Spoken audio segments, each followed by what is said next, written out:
Well, here we are with our carving ready to start. But always, before we start, we need to have a little think about what we're doing.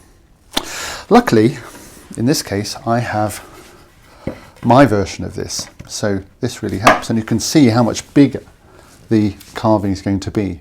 And this is not just bigger this way, it's also thicker this way. So there's a whole volume increase. So there's a lot of wood to take away, and we will need some bigger tools. The first thing we should think about is really the structure of the whole face. What we have here is a face in the middle, which is quite placid, quite calm. And then around the edge, we have quite a lot of fussy activity going on. And then in between, we have a third zone, if you like, of these rays coming out from the anatomy. And it is this, I think, that gives it quite a peaceful sort of look. There's a sort of stillness in the middle of this going on. So I think really that's how that's going to work. If we look side on like this, if I can get that about right for you, you can see that you've got a big overhang here, and there's an undercutting. So that's full depth. You've got the nose here, which is full depth, and the lips are a bit further back. So this is this sort of profile of the middle. So here, what we're saying is the nose, this is sort of high spot here. And it comes, this sort of area is high spot. And we should identify these first of all. The brow, this area is high spot. The lips are down a little bit. This is high spot here.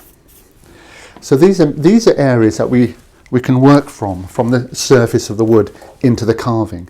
The eyes are set quite far back, and they have to be in order to get the nose to stick out. And one of the interesting things about carving, of course, is that we don't make this stick out. We take the wood away around it. So to make the nose strong and to have cheekbones, we need to put the eyes back. I've altered from my initial drawing, I've altered this bit at the top, and I still don't like it, and I still don't like some of these. So I will be altering this as I go along, which is going to be good fun. I like doing that.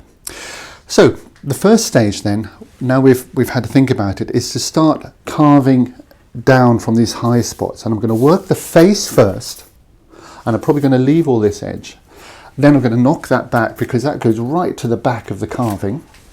So it comes way back. So all this is going to be taken away. So, you know, that drawing is going to be lost, and then we're going to have to redraw it.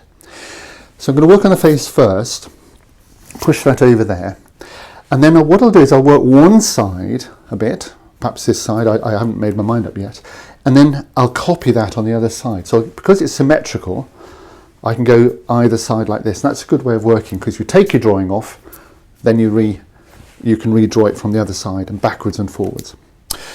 So, thinking a little bit how that's going to work, we can actually get our carving tools and get stuck in. So beginning with the face and going downhill from the nose, I'm going to take wood away here with quite a big gouge.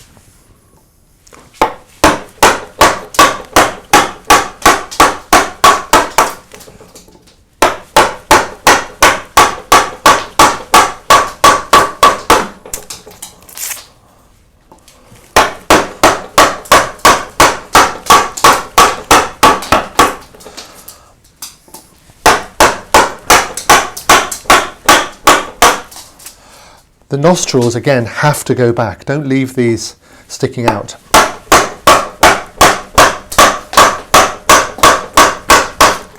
I've been carving for about 20 minutes, and it's a beautiful piece of wood. Hard work, but really lovely, lovely grain and smell. So, look at what's happening here. I think you can see that I'm coming down from the high spots here, and you can sort of see an embryonic eyeball here. Can you see that? So I'm leaving a lump of wood here. That's the next level. As I go in, this eyeball, I've got to leave wood here. Also round here, which is round that area there, there's a cheekbone. So this it comes across here like this. So this is a sort of high spot across the leaves. And it'll come up over there. So it'll come up and go over here. So I've got to leave a bit of wood there. That's important. And then I've started coming underneath the nose a little bit here, pulling that back, and I will have to draw in the mouth again there. but that's going to be at another level. I've taken a little bit off here because there'll be an eyebrow. And look what's happening here. I'm coming downhill this way, and I'm coming downhill this way, and I'm meeting at this junction. And it's very common when people are carving faces to leave a hard line here, but we don't want that. We need to get this smooth, and the way to do it is with a bent gouge coming in like so, like this. So we actually keep that nice and soft. So I'll be doing that in a minute. So I'll just clean that up. I'll probably take a little bit of wood off here, and then I'll go to the other side. But look at how I've also drawn the centre line back in. That's quite important to keep that.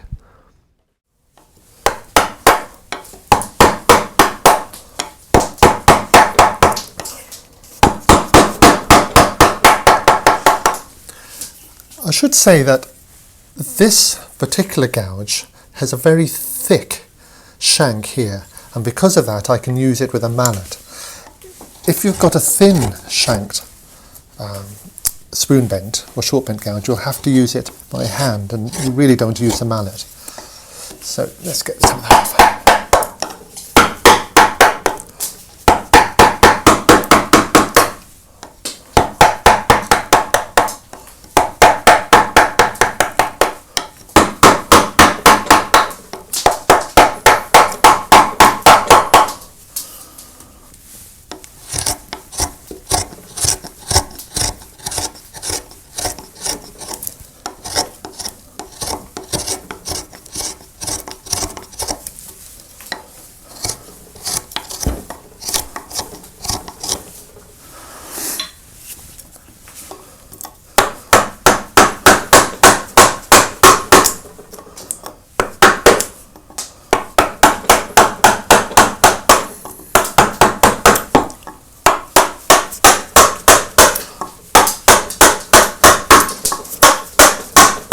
So I'm just pushing all this wood back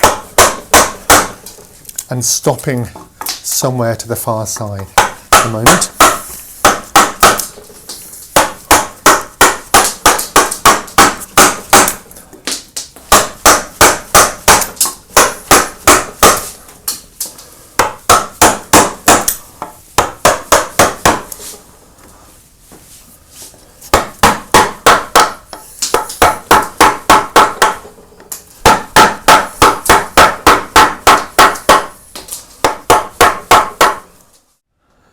So here I am ready to start on the other side, get this side more or less like this. I've got my centre line, and I've estimated some horizontals across here, and I'm quite interested more than anything else in these sort of points, not so much the shape, that's going to be carved, but I've, for example, gone to the centre of the eye and the centre of the eye here, those sort of points, that's what's really important, because those are my landmarks. Now, to give you an idea of the depth, and this is the deepest part here, I've gone about 1/3 of the way back from the surface. It'll probably be more, but just to show you I'm quite well in here. The mouth isn't quite right yet, that's got to be sloped, as is the eyeball. But for the moment, that's a good start, and we're going to now turn to the other side and get that to look like that.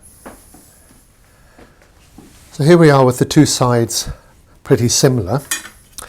I used a set square like this. I found that better than by eye to get this horizontal line across where I needed it to get the different heights. I also then used, of course, my dividers to check various bits, and the depth gauge to check the levels. So it's more or less the same. And I hope what you can see here is a cheekbone, and it is a sort of bit that comes around here. So that's important, and this will in fact go a lot further back.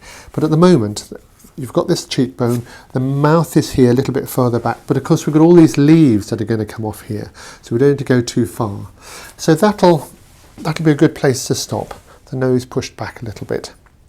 And then we'll move on to other bits of the carving to sort of get us more room, working space.